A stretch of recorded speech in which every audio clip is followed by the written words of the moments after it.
Аз съм човек, който обича да се смее. Последните години не можех да го правя наистина.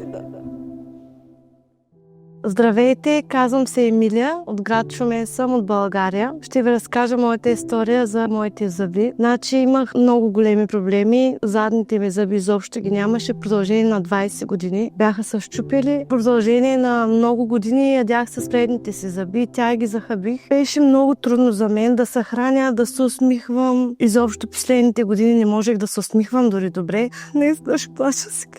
Аз съм човек, който обича да се смее.